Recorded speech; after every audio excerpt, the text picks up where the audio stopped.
যুক্তরাষ্ট্রের ৪৬তম president Joe Biden ২০২১ সালের জানুয়ারিতে ক্ষমতায় আসেন তিনি। চলতি মেয়াদে প্রায় ৪ বছর হতে চলল। এরই মধ্যে আগামী নির্বাচনে আর প্রতিদ্বন্দ্বিতা না করার ঘোষণাও দিয়েছেন ৮১ বছর বয়সী এই প্রেসিডেন্ট। তবে প্রেসিডেন্টকালীন জীবনের একটি উল্লেখযোগ্য সময় ছুটিতেই ছিলেন তিনি, যা আগের যে কোনো মার্কিন প্রেসিডেন্টের ছুটির সব রেকর্ডকে ছাপিয়ে গেছে।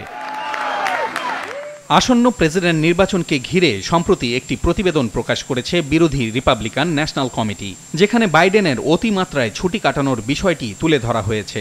রিপাবলিকান প্ল্যাটফর্ম RNC রিসার্চ অনুসারে ৮১ বছর বয়সী মার্কিন প্রেসিডেন্ট বাইডেন দায়িত্ব নেওয়ার পর থেকে ৪ বছরেরও কম সময়ে ৫৩২ দিন ছুটি কাটিয়েছেন। অর্থাৎ মার্কিন প্রেসিডেন্ট তার মোট কার্যদিবসের ৪০% দিনই অফিস করেননি। প্রতিবেদনে আরও বলা হয়, গড়ে একজন মার্কিন নাগরিক বছরে ১১ দিন ছুটি পান। সে তুলনায় বাইডেন অল্প সময়ে যে ছুটি কাটিয়েছেন তা একজন মার্কিন নাগরিক কর্মজীবনে ৫ দশকে কাটিয়ে থাকেন। অর্থাৎ এই পরিমাণ ছুটি কাটাতে একজন মার্কিন নাগরিকের অন্তত ৪৮ বছর সময় লাগবে।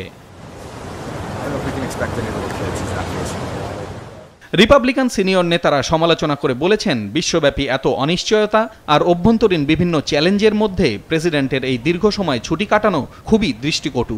ডোনাল্ড ট্রাম্পের আমলে হোয়াইট হাউসের বাজেট দপ্তরে দায়িত্ব পালন করা মার্ক পাউলেটা ব্যঙ্গ করে বলেছেন, যুক্তরাষ্ট্রসহ পুরো বিশ্ব যখন আগুনে পুড়ছে তখন বাইডেন সমুদ্র সৈকতে অবকাশ যাপনে ব্যস্ত।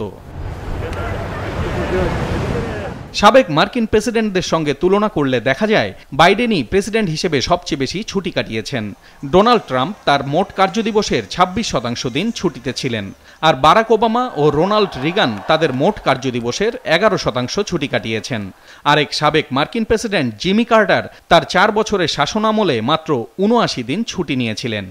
পলাশ রঞ্জন রায়, মাছরাঙা নিউজ ডেস্ক।